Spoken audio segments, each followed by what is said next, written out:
Yeah, so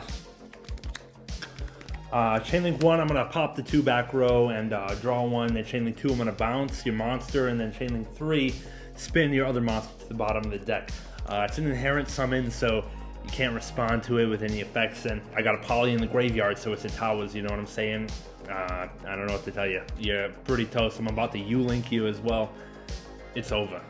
Chris, can you help me out here? Yo, what's up, buddy? This guy's using a bunch of words that are not even written on the card. Like, what do they mean? Pop? Bounce? Spin?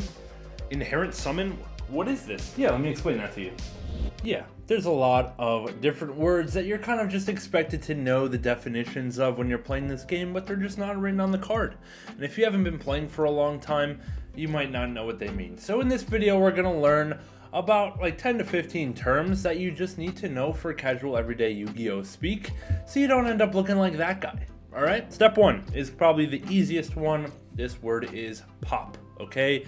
Pop is simply another word for destroy. So for example, if we say I need to pop that card, it just means destroy it. Next one, we're just going to go through all of the forms of removal, is going to be bounce. So bounce is a special term, shorthand for return to the hand, okay? The quintessential example of a card that bounces something is compulsory evacuation device, which is a trap card that simply returns a monster to the hand. Now, it's not just effects that return to hand like that. You can also use bounce in the sense of something returning itself to hand, like Swap Frog, or returning your own stuff to hand, like Gen X Ally Birdman. These things all return things to hand, and you say, okay, I'm gonna bounce this card, or bounce one to hand, or something like that. The next one is going to be a term called spin, okay? Spin is a little bit more specific term. And spin refers to returning something from the field to a specific part of the deck. And typically this is either the top or the bottom of the deck. So if there's a card on the field and you have an effect that would return it to the top of the deck, you would be spinning that card to the top. For any cards that shuffle cards back into the deck, you would simply say shuffle in most cases, rather than spin, which specifically indicates a location, whether it be the top or the bottom. Now, the quintessential card for spin is Phoenix Wing Wind Blast, which is a trap card. Discard 1 card, target 1 card on the field, and return it to the top of the deck. Okay, so a Phoenix Wing Wind Blast would spin a card to the top. All right, on to the next one. This one may seem obvious to some of you, but if you think about it, this word is not in the Yu-Gi-Oh rulebook or, written on any card, and that word is burn. Okay, so burn is just another word for inflict damage, inflict life point damage. Okay, so if there's a card that burns for 500, like Volcanic Scattershot, well, then it inflicts 500 damage to you. This term probably came from kind of back in the day Yu-Gi-Oh, where a lot of the cards that inflict damage to people have to do with fire or pyro or something like that. Or also you can think of it like the classic Pokemon games where, if your Pokemon is burned, you take some damage every turn. Next one is going to be the term towers. Okay, so towers comes from back in 2014, I think, from a card called Apocryphal Towers, which was a card that's unaffected by other cards' effects. So if someone says their monster is a towers, it generally means it's unaffected by other cards' effects. Now, I would not just take that at face value, because people misassign the term towers all the time, and if they tell you their monster is a towers when it's only just unaffected by monster effects, well, you might as well read the card. If you hear towers, set off some alarm bells, go ahead and read what's actually going on. The next one is going to be mill. Okay, so the term mill simply means to send cards directly from the top of your deck to the graveyard. The card Needlebug Nest, which is just a trap card that sends the top 5 from the deck to the grave, was probably one of the first mill cards. And then we had the whole Lightsworn archetype. And then we had, more recently, we have the Tearlament cards, which all benefit from milling. The Ishizu Millers are Kelbeck and Nagito, which both send the top 5 cards from both players' decks to the graveyard. So another word for that would just be Mill 5. Next one is kind of a term. It's actually a term in the rulebook, but you know, it's typically said shorthand, and that is res. Okay, res is short for resolution. And if you've watched the other video on my channel where I explain turn player priority, you know all about resolution and resolution of the chains. And basically, when someone asks anything on res, they're asking you, do you have anything to activate in the resolution window? It's just very shorthand for that. The next one is going to be a term called inherent summon. Okay, inherent summon is not an official Yu-Gi-Oh term, but it's one that's commonly thrown around. An inherent summon is a special summon of a monster that does not start a chain. Okay, some examples: classic Blackluster Soldier, Envoy of the Beginning, Dark Armed Dragon, Kashtira Fenrir. How do you know if something starts a chain? Well, there's either a colon or a semicolon in the sentence that summons the monster. So let's take a look at some examples. Let's look at Blackluster Soldier, Envoy of the Beginning. Banish one light and dark monster from your graveyard and special summon this card from your hand. There is no colon or semicolon. Therefore, the act of summoning does not start an effect chain, and therefore people would classify it as an inherent summon. Now let's look at the card Swap Frog. What does that one say? That one says you can discard a water monster to special summon this card from your hand. Also is an inherent summon because it does not start a chain. There is no semicolon, there's no colon in the summoning effect. Now let's take a look at Tenyi Spirit Vishuddha. This one says if you control no monsters, or if you control only non-effect monsters, colon, you can special summon this card from your hand. That starts a chain because there's a colon or a semicolon. That is not an inherent summon, so you should know the difference between inherent summons and effect summons, I guess would be the opposite, okay? The next one we are going to say is back row. What is back row? Back row is simply the spell and trap card zone, okay? The entire row of them. If you're looking at your opponent's playmat, the cards in front are the monsters, and then behind that, from your perspective, is the back row. Is the field spell zone considered part of the back row? Yeah, it pretty much is. You're using back row in place of the term spell or trap. The next term we're going to talk about is going to be format. I think I'm going to define it like this.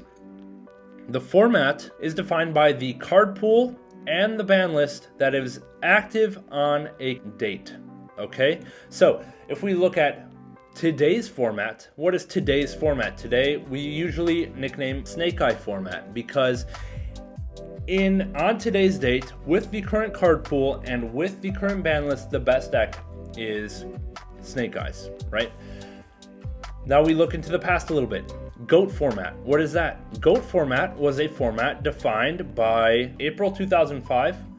Whatever card pool was available then, whatever ban list was active then, that is your available cards to play for the format. And then we have Edison format. What is Edison format? Edison format is defined by the available card pool and the active ban list on the date of SJC Edison. Other popular formats, we have Toss format, that's Thunder, Orcus, Sky Striker format. That's the format where Thunder, Orcus, and Sky Striker were all available in the card pool and whatever ban list was at that time. Then we have Dragon Ruler format in 2013. We have Tengu Plant format. Now let's talk about another one that's kind of related, and that word is meta. So what the hell is meta? Okay, meta is also defined by the format, but it also, I would say, includes location. Okay, so what is the meta for North America right now? The meta is almost all Snake Eyes and Fire King Snake Eye, right? But what is the meta at your locals? So, you know, not only is it the card pool and the date and the ban list, which is the format, it also depends on location and the player base there, okay? And sometimes, like, the North America meta and the European meta is different, right? We saw this with, like, Rika Sun Avalon. Rika was not meta in North America, but it's meta in Europe. Like, it was winning European events and just not even seeing play in NA, right? So meta is format plus location, or format plus like subdivided player base. The next one, we're gonna get back into some game mechanics now. Contact Fusion. Okay, Contact Fusion, I'm not sure if it's actually like written down in the rulebook. I don't think it's written down on any cards, but a Contact Fusion is essentially a fusion summon that you can perform without any fusion spell. The original example of this is Gladiator Beast Gizaris or Gladiator Beast Esadari, where you can just perform a fusion summon by shuffling monsters back into the deck that are listed on that card. We also have Cyber Dragon Contact Fusions with Chimera Tech Fortress Dragon and Chimera Tech Mega Fleet Dragon. If you read those cards, they're fusion summoned without use of fusion spell, okay? They are summoned by just sending cards from the field to the grave if the requirements are met, if the material requirements are met, all right? It's like the original Link summon. Like Links don't require like activate a Link spell and send away the materials, no. It's like that, but for fusions, and there's quite a few fusions that are Contact Fusions. More recently, in Branded, we have Alba Lenatus, which is a Contact Fusion with Albaz plus other dragons, right? So that's just some more examples. The next term we're going to talk about is Omni Negate. If we look at the term Omni, that is essentially meaning all-encompassing, right? What that really means is you can negate anything. You can negate monster effects, spells, or trap effects. Examples are Baron de Fleur and Borreload Savage Dragon, right? Those are Omni Negates that can negate any type of card effect.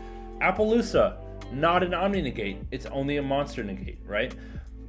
Six Samurai Shien, not a monster negate, only a spell and trap negate, right? So those Appaloosa and Shien are not Omnis, right? They're just specific negates.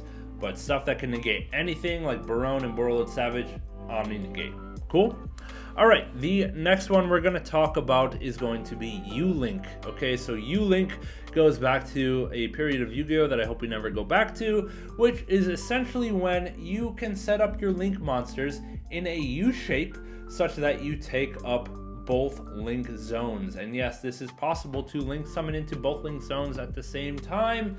If you can get the arrows to go from one down to over, and then back up, you can Link summon because your Link monster points there. And this used to be very good and very impactful in the previous Master Duel because back then, all types of extra deck summons had to go to the extra monster zone. So if you could U-Link, you would essentially lock your opponent out of summoning any extra deck monsters at all. But now that we have a new Master Duel, this kind of technique is gone. And then we are going to talk about one more here, which is going to be missing timing. Okay, you could do a whole video on missing timing, all right, but the basics are, if you have a monster that has an effect that says when blank colon do something else, like Yang Zings. Yang Zings say when this card is destroyed colon special summon another Yang Zing from your deck.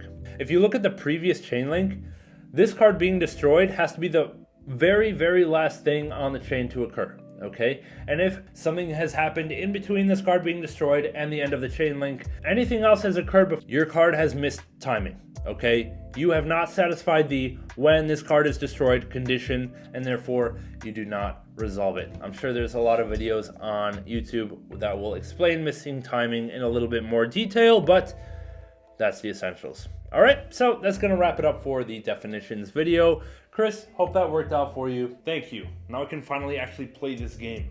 Hey Chris, one more thing. Why don't players just use the words that are written on the card? Huh, Chris, you should know by now. Yu-Gi-Oh players don't read.